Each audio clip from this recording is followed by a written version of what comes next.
Student class fourth second book है आपकी व्याकरण व्योम। व्याकरण व्योम को हम पढ़ेंगे। फर्स्ट चैप्टर पढ़ेंगे भाषा और व्याकरण। चलिए, फर्स्ट चैप्टर है आपका भाषा और व्याकरण। भाषा के बारे में हम पहले जानकारी लेंगे। भाषा क्या है? अब आप भाषा को समझने और प्रयोग करने लगे हो। अब आप शब्दों को ठीक तरह से बोल और लिख लेते हो। जब आपसे कोई कुछ कहता है तो आप उसकी बात समझ लेते हो और अब आप शब्दों के अर्थ समझने लगे हो। लिखी गई बात को भी आप ठीक तरह पढ़ लेते हो। जो लिखा हुआ है, आप क्लास फोर्थ स्टैंडर्ड में है, फोर्थ स्टैंडर्ड में, तो आप जो बात लिखी गई है वो भी आप पढ़ लेते हैं, समझ भी लेते हैं ये क्या लिखा हुआ है, उसके अर्थ को भी आप समझने लगे हैं। आइए आपके भाषा ज्ञान को आगे के मार्ग पर ले चलते हैं। आइए बेटा ध्यान देते हैं। हम अपनी बात दूसरों तक बोलकर या लिखकर पहुंचाते हैं, वही दूसरों की बात को हम सुनकर या पढ़कर समझते हैं।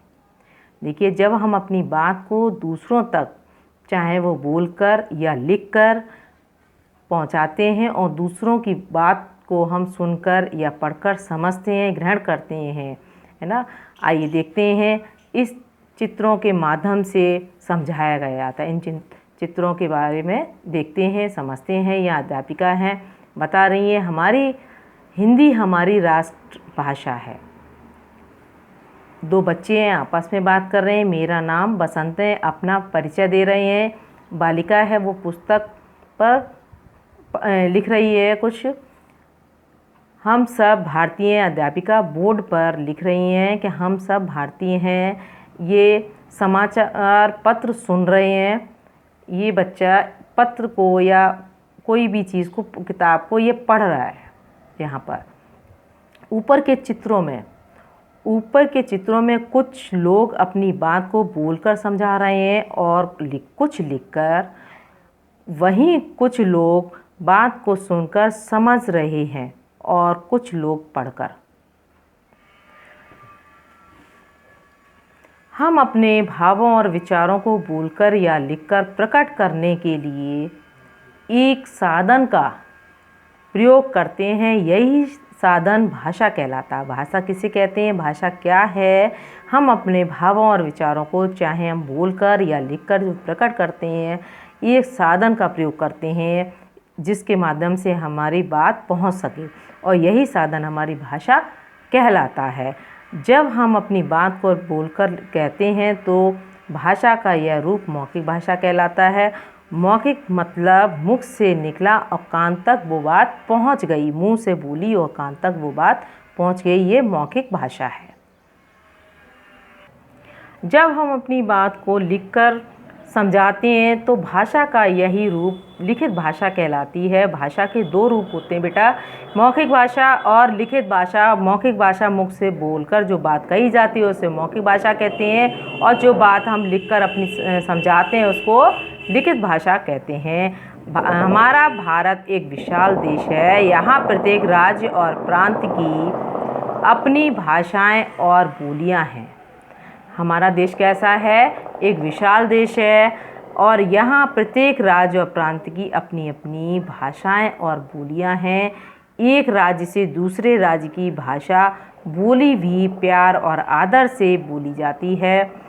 सच तो यह है कि भाषा किसी की निजी संपत्ति नहीं है।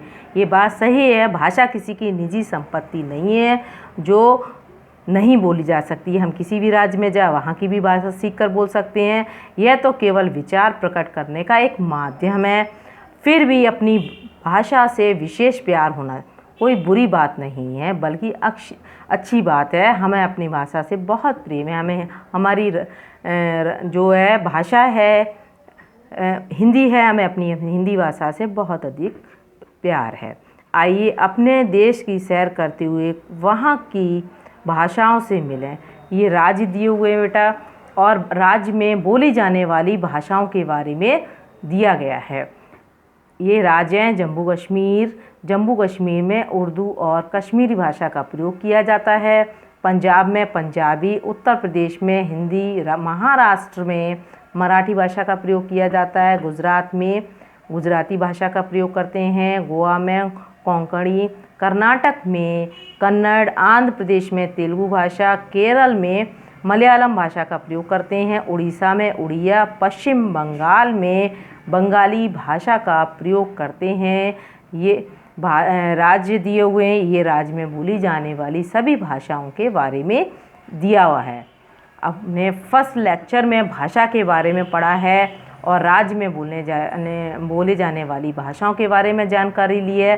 सेकंड लेक्चर में आगे पढ़ेंगे। Thanks student.